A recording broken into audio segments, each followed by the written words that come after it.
Hey guys, welcome back to the channel. In today's video, we are going to get the Chevelle finally on the road for the first time in 2023. We've already done a lot of work, which you've seen in the last video, but I've also done a lot of work since then, so we're going to show you all that and get this thing done. I'm starting off by gravity bleeding my clutch system, which I am switching over to this Prestone .3 brake fluid. I talked to Tilton and they said that this is just fine. They recommend a .3 or .4. That temperature really is not much of an issue in the brake or in the clutch system. I was using my ATE Type 200 high temperature brake fluid, which according to Tilton, high temperature fluid can cause the seals to swell, and I'm wondering if that might be why I have such a weird pedal feel. So I am switching over to this. We'll see if that makes any difference. In the meantime, I'm going to change all my spark plugs. You can see I've already pulled the wires and got the plugs out. I will say one thing about these headers. They are from Hooker.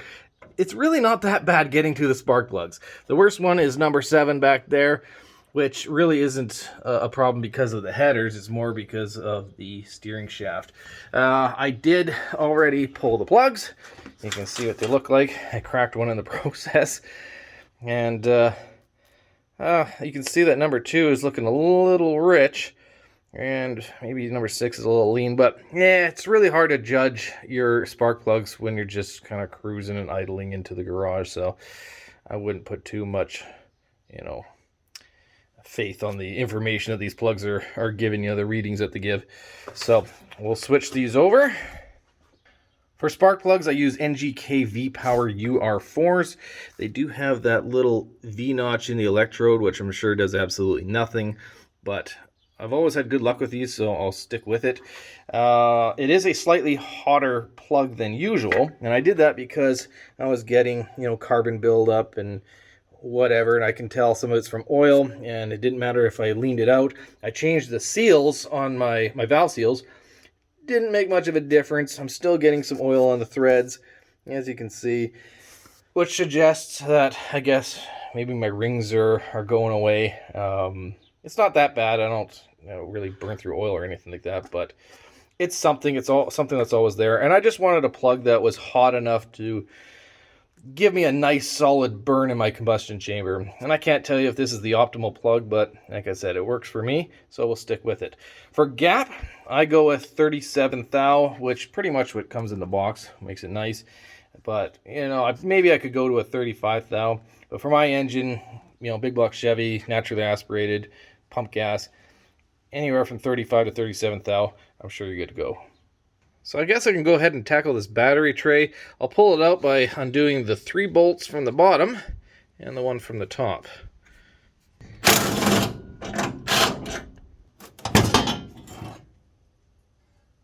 Looks like a little bit of acid has leaked out of the battery.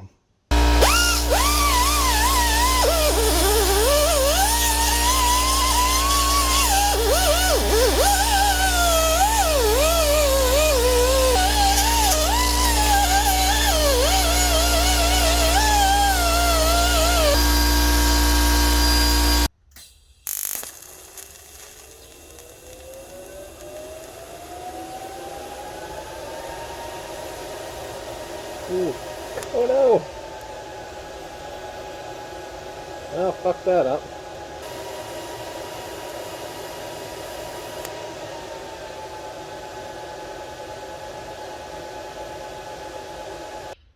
So I messed up this weld. It happened because I lost control of my filler rod.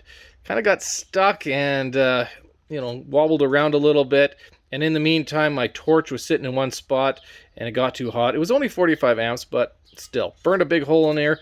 And then I had to spend some time to go around and fill this up bit by bit until I got the result like it is now. Very ugly, but it will hold, and I could definitely grind this down and make it look at least decent. Not a big deal, but yeah, definitely need some practice on the TIG welding, that's for sure. We're all repaired and ground down flat.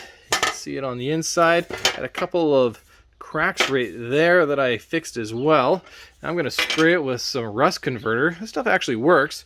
And then once that's dry, I'll spray it with a coat of VHT chassis paint, and then it'll be ready to go back in the car. I left this overnight so the rust converter can dry. You can see it's a bit of a blackish kind of look to it, so that means it is ready for paint. So we have the battery tray all painted up. It looks good. It's nice and strong, so we'll throw that back in the car and we can put the battery back in. I took out the driver's side spindle duct because the passenger side broke last year, and even though these are just brazed together, it's actually held up pretty good. Yeah, pretty impressed by that. But I figure for preventative maintenance, maybe I'll clean these up and just weld it in a few spots just to ensure that it doesn't break in the future. Welding of this was certainly not very easy, despite how much I cleaned it. It was pulling a ton of contamination through it, whether it's the paint through the backside or around it, or you know, dirt and stuff that was left behind, or maybe the brazen rod that I used before. Whatever. All these welds are all black and everything, so it wasn't very good and very pretty, but I did get fusion between it, so it is quite solid and it's ready to go back on the car. Before I put the brake ducts back on, I am going to pull the rotors off and change the discs. For street use, this is completely fine. I have no issues with this at all. It's a 1.25 inch wide rotor, and they are now 1.20, so they've wearing down a little bit. AP Racing has no minimum thickness aside from a minimum of 5 mils between here and here, which I think there's like 6 mil right now. So I guess there might be some life in it left, but I figure there is quite a bit of rippling in here. And just to give me some extra confidence if I decide to go to the road course this year, new rotors will not be a bad idea, especially if I throw on the aggressive racing pads. So let's get to taking this off. Ouch.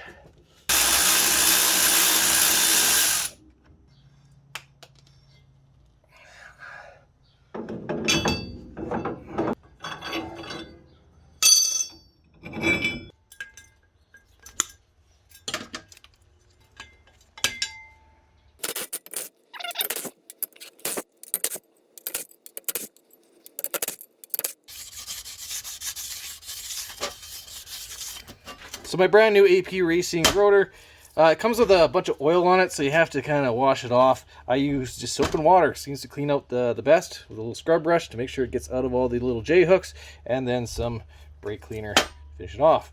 So I'm going to use a little bit of Loctite on all of these.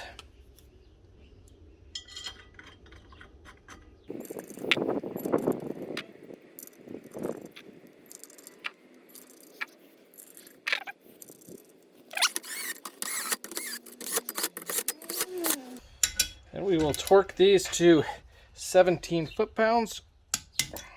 Okay, safety wire. I am certainly not an expert, so I'm not going to clean this as a tutorial.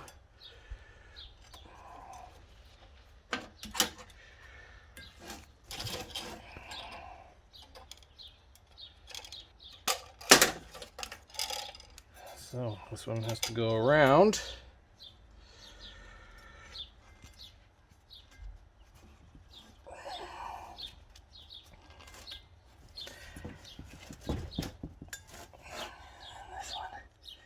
Goes underneath.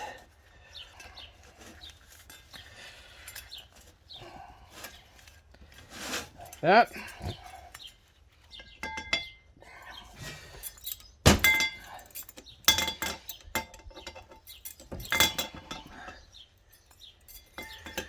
That looks pretty good to me.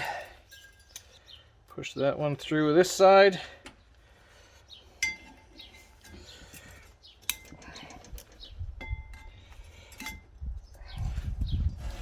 This is where you got to set the tension.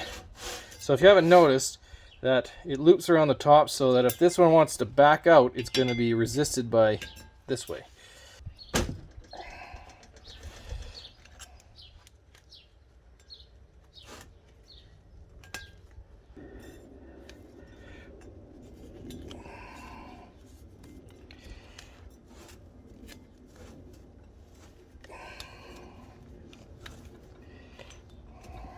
Okay, this one goes the opposite direction.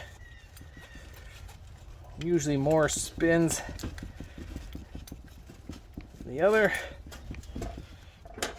Cut that off about there. take that, spin it.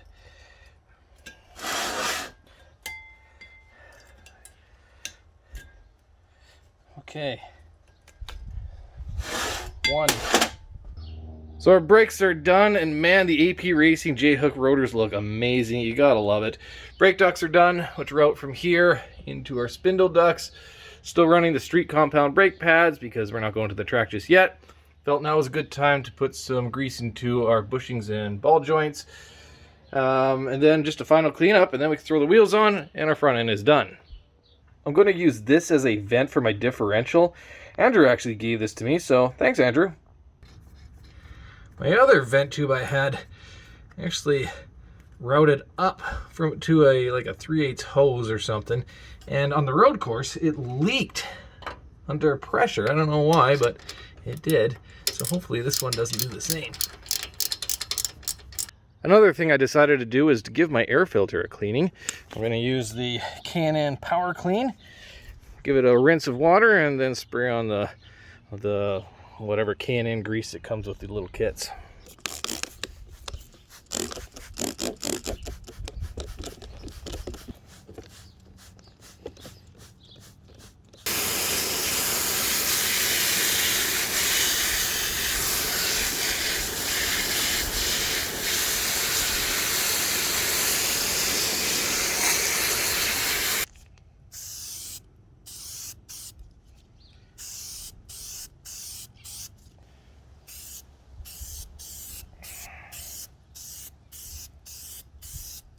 So I removed my tailpipes because there are a couple of spots that could use a little bit of clearancing. This is where my upper control arm goes, and this is around the gas tank. So I'm just going to heat these up with a Benzomatic TS8000. This thing is incredibly good. And I'll hammer that in with a little body hammer.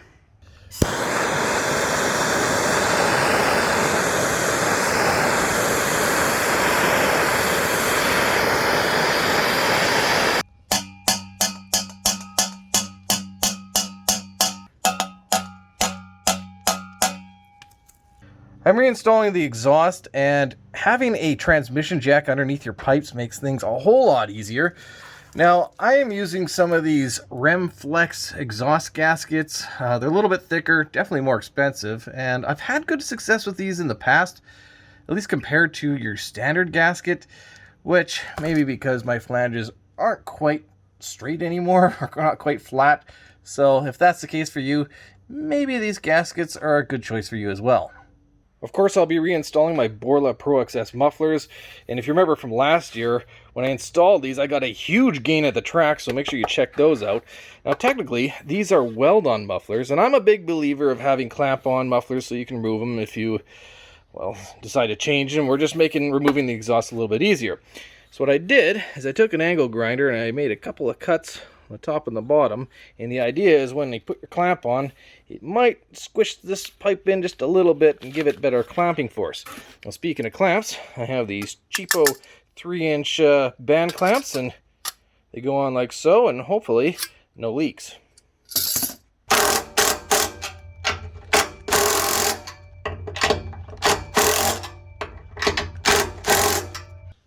The exhaust and drive shaft are installed. I have to say the exhaust has never fit better. This muffler is a little bit twisted, but sometimes that's how it goes to get the tailpipes to fit right. The dents and dimples I made on the tailpipes have made a big difference. I did fill the transmission with fluid, which sucks because I have to use a syringe to squirt it into that fill plug because I can't get it any kind of way to empty a bottle up there. That kind of sucks. For transmission fluid, I use AMSOIL's ATF Signature Series. Great fluid for T56 Magnum. Just make sure you have 4 bottles of this stuff, otherwise you're going to have to do what I did and run out and grab an extra bottle or two because you didn't have enough. What a waste of time. For engine oil, I use Driven HR5 Conventional 10W40. Been using this stuff for years. Good stuff, no complaints, lots of additives for flat tappet camshafts. I would recommend, so we're going to install this right now. I pour in 6 quarts of the engine oil. I've yet to find a better funnel for filling up my engine than a 2-liter bottle cut in half.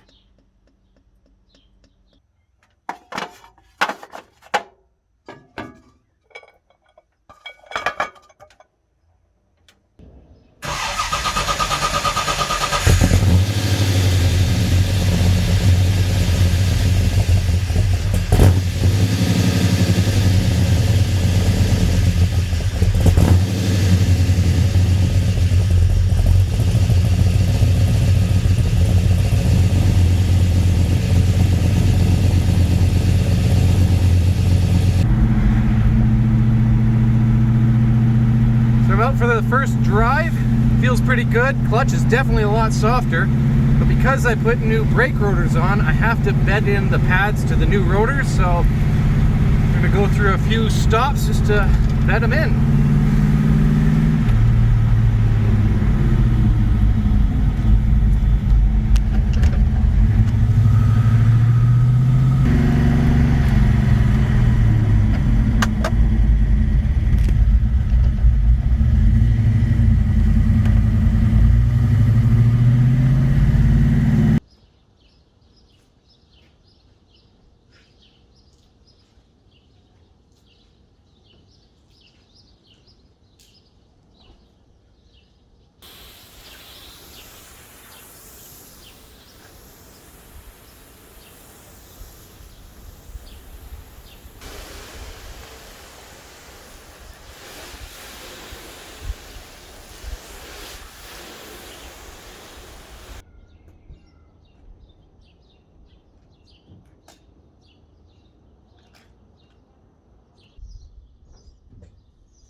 Black paint may be a pain in the ass to keep clean, but when it is clean, it looks good.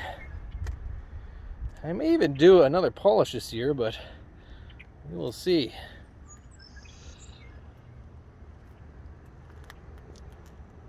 I wanted to get some more driving footage for you guys at the end of this video, but it's been raining and windy, and it looks like there's another storm brewing up our ass, so I guess we'll end this video in the garage, and we'll start with the clutch. The clutch pedal is still very stiff, but I think it's softer than it was before. The first day it was definitely softer.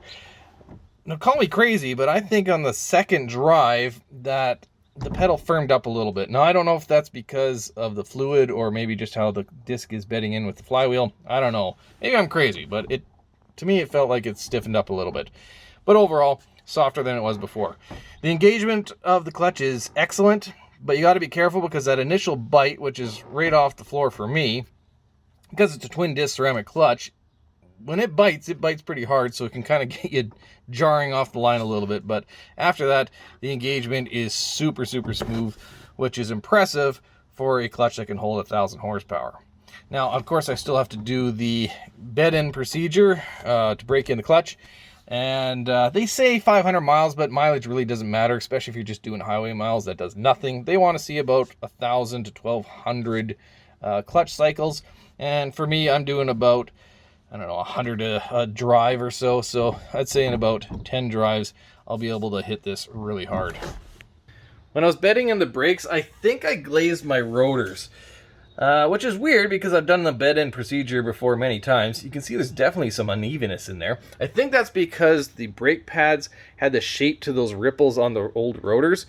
And so I may have to pull off the brake rotors and the pads and sand them down and maybe do this all again. I did contact AP Racing in Europe just to get their thoughts, so we'll see what they say. But yeah, the brake performance is not as good as I was hoping at the moment. Well, at least the car is finally back on the road, which is exciting. Glad to be driving it again, and hopefully we can get some good content for you guys this year. If you liked the video, hit the thumbs up, subscribe. Thanks for watching.